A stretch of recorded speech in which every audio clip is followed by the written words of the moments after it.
እንኳን ለጻድቁ አባታችን አቡነ ሀብተ ማርያም እንዲሁም በዚች ዕለት ታስበው ለሚውሉ ቅዱሳን ወርሃዊና ዓመታዊ መታሰቢያ በዓላቸው በሰላም አደረሳችሁ አደረሰን።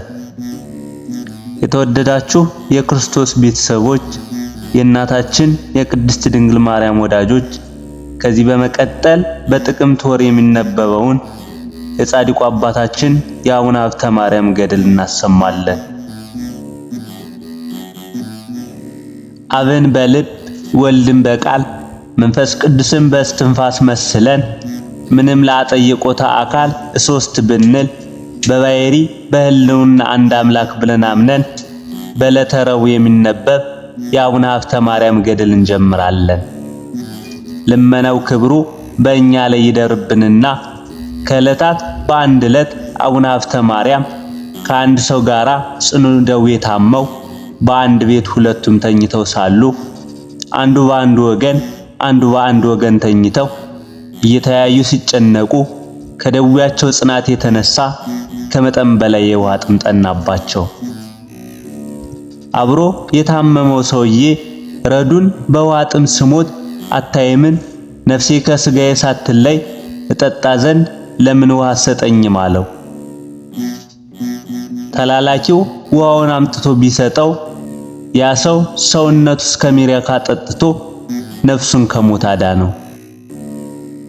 ለአባ ሀብተ ማርያም ግን ትንሽ እንኳን ውሃ ሳይሰጠው ስለቀረ በዚያን ጊዜ አባ ሀብተ ማርያም በእጆቹ ውስጥ ያለውን መስቀል በመሬት ላይ ጥሎ እጆቹን ወደ ላይ አንስቶ ባለ ዘመኔ ሁሉ ከኔ ጋር የምትኖር ፈጽመ የምታውቀኝ ቅዱስ ሚካኤል ሆይ እያለ በኃይል ቃል ያሰምቶ ጮኸ።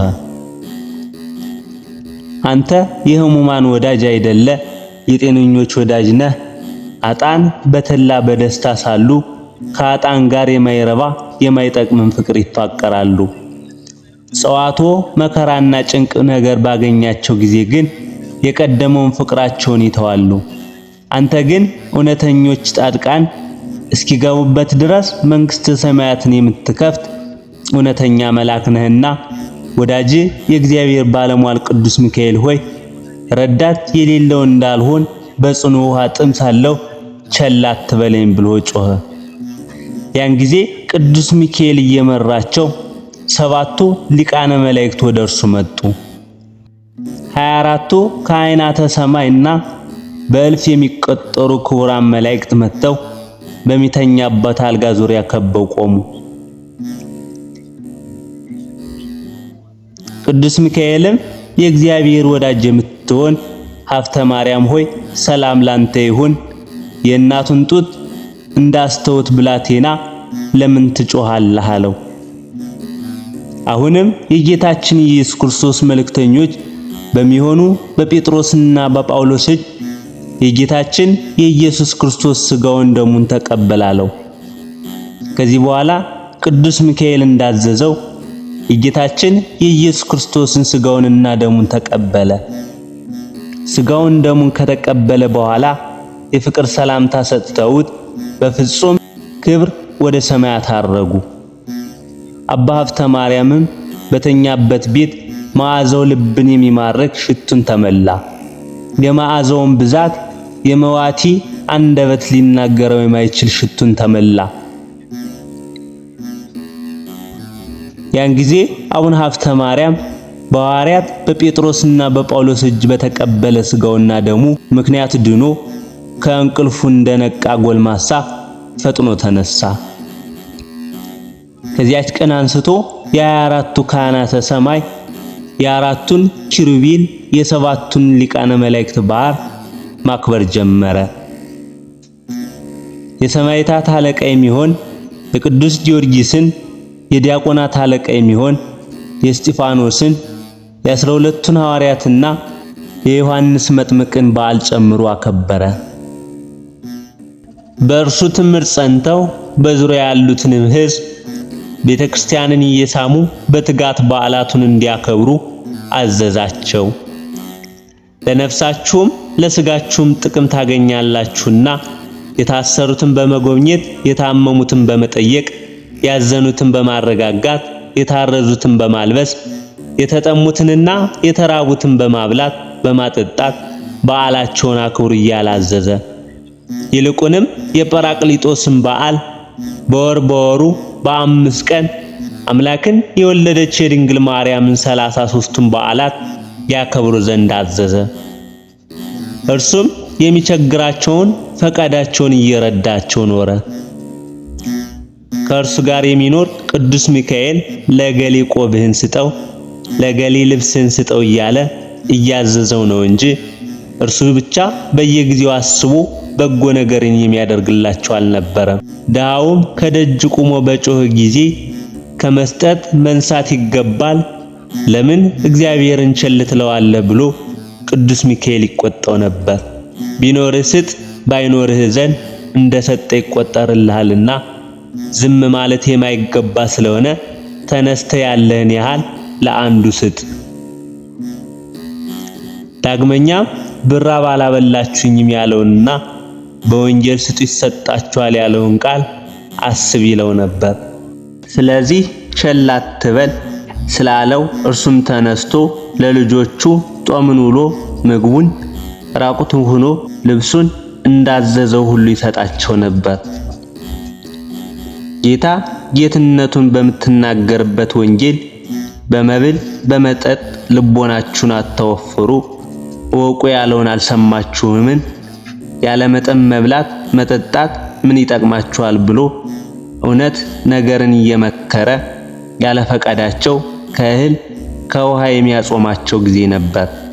ጳውሎስም ከክፉ ሐሳብ ተለይታችሁ በጎ ነገርን አብዝታችሁ እየሰራችሁ በመተዛዘን ተፋቀሩ ብሏልና እየታገሳችሁ ለሰውም እያዘናችሁ እየራራችሁ ለበጎም ነገር አብልጡ። በመንፈስ ቅዱስ ሕያዋን ትሆናላችሁና ለበጎ ሥራ ቸል ሳትሉ መምህሮቻችሁን እርዱ። ተስፋችሁን ደጅ እየጠናችሁ መከራችሁን ታገሱ። እንግዳ መቀበልን እያስተላለፋችሁ የምእመናንን ሥራ በመስራት ለጸሎታችሁ ጽሙዳን ሁኑ። ከሁሉ ግን የሚበልጥ ፍቅርን ያዙ። የጨነቀውን ሁሉ በመርዳት ምጽዋትን ከመስጠት በቀር ፍቅር ምንድነው እንዳለ እናንተም ወንድሞች በነፍስ ትድኑ ዘንድ የእግዚአብሔርን ትእዛዝ ጠብቁ።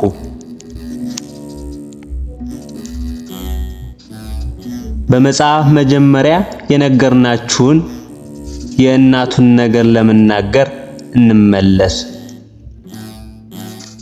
የደግነቷን ነገር ግን በኋላ እንነግራችኋለን እንዳንል አሁንም በዚህ ዓለም እንደኖረች ገልጠን እንነግራችኋለን። ከ10 ትውልድ የሚበልጥ ደግ ጻድቅ አቡነ ሀብተ ማርያም ምን እንደወለደች ገልጸን ነገርናችሁ።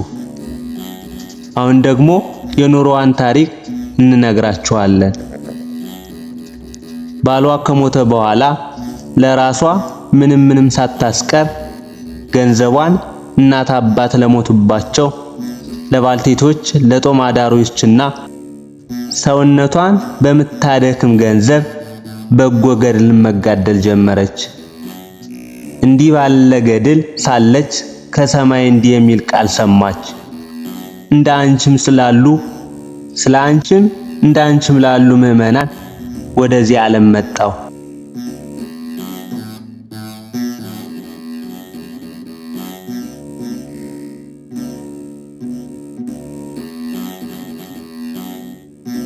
ሰው ሁኜም ከተወለድኩ በኋላ በጥቂቱ አደኩ። በ30 ዘመን በዮርዳኖስ ተጠምቄ 40 ቀን ከጾምኩ በኋላ በቀራንዮ ተሰቀልኩ። ሞቼ 3 መዓልት 3 ሌሊት በከርሰ መቃብር አድሬ ያለመለወጥ ብርሃነ መለኮቱን ገልጬ ከተነሳውም በኋላ የነቢያትን ትንቢት በመፈጸሜ ወደ ሰማይ አረፍኩ። እኔን ለማገልገል ሴቶች ወንዶች ባሮችሽን ወንድሞችሽን እህቶችሽን ስለተውሽ 80 ርስት ከተሞች 7 አክሊሎችን እነሆ አዘጋጀውልሽ የሚለውን ቃል ሰማች። ይህንን ቃል ኪዳን ከሰጣት በኋላ በጆሮቿ እየሰማችው በክብር በብርሃን በቅዳሴ በስልጣን ወደ ሰማይ አረገ። ከዚያችም ቀን ጀምሮ ከሰማይ ቃልን እየሰማች ብዙ ጊዜ ኖረች። ከዕለታት በአንድ ቀን ከጎረቤቷ ላሞችና በሮች መጥተው የባልቴቲቱን ጎመን በልተው ስሩ እስኪነቀል ድረስ የተረፈውን በእግራቸው ጠቅጥቀው አጠፉባት።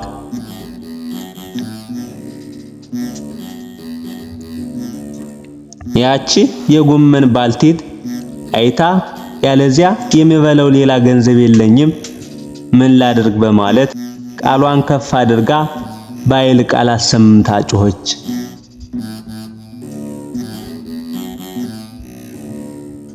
የምበላው ጎመኔ ዛሬ አልቋልና ከእንግዲህ ወዲህ የዕለት ምግብን ለማግኘት እንድችል ወደ ሌላ ሀገር ሄዳለሁ አለች። ያቺ ባልቴት እንዲህ ያለች ስታለቅስ ዮስቲና ጌታ የምትበዩን ጎመን እንደ ቀድሞ የለመለመው ይበቅልልሻል፣ ዘወትር ከርሱ ትበያለሽና አይዞሽ አትዘኚ በያት ሲል ከሰማይ ቃልን ሰማች። ያን ጊዜ ዮስቲና ያችን ባልቴት ጠርታ ጎመኑ ዛሬ ፈጥኖ ይበቅልልሻልና አትዘኚ ብትላት ያቺ ባልቴት ቅድስት ዮስቲናን እንዲተረጋግጦ ተሰባብሮ ከተነቀለ በኋላ በቅሎ ይለመልማልን አለቻት። ቅድስት ዮስቲናም አሁን በእግዚአብሔር ትእዛዝ ፈጥኖ ይበቅልልሻል ስትላት ከዚያ አነጋገር ጋራ ያለ ስብራት ጎመኑ እንደቀድሞ ደህና ሆኖ ተነሳ። ይህን ታምር አይታ ካደነቀች በኋላ ያቺ ባልቴት እመቤቴ ዮስቲና ሆይ ከእግዚአብሔር ስልጣንን አግኝተሻልና በአንቺ ጸሎት ከክፉ ነገር ሁሉ እንድድን አስቢኝ አለቻት። የቸርነቷን ነገር ሁሉ ግን በማከታተል አብስተን በተናገርን ነበር። የጻድቁ የአቡነ ሀብተ ማርያም ሥራ ከደጊቱ ከቅድስት ዮስቲና ሥራ ጋር አንድ ስለሆነ እንዳይበዛ ባጭሩ ተው ነው።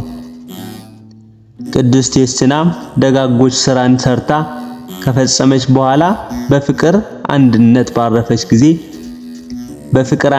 ባረፈች ጊዜ እግዚአብሔር አስቀድሞ ተስፋውን እንደነገራት 7ቱን አክሊላት ሸለማት። 80ውን አህጉራት ገነት አወረሳት። ንዕድ ክብርት በምትሆን በቅድስት ዮስቲና ጸሎት እግዚአብሔር ለዘላለሙ ምሕረትን ይስጠን። ለዘላለሙ አሜን።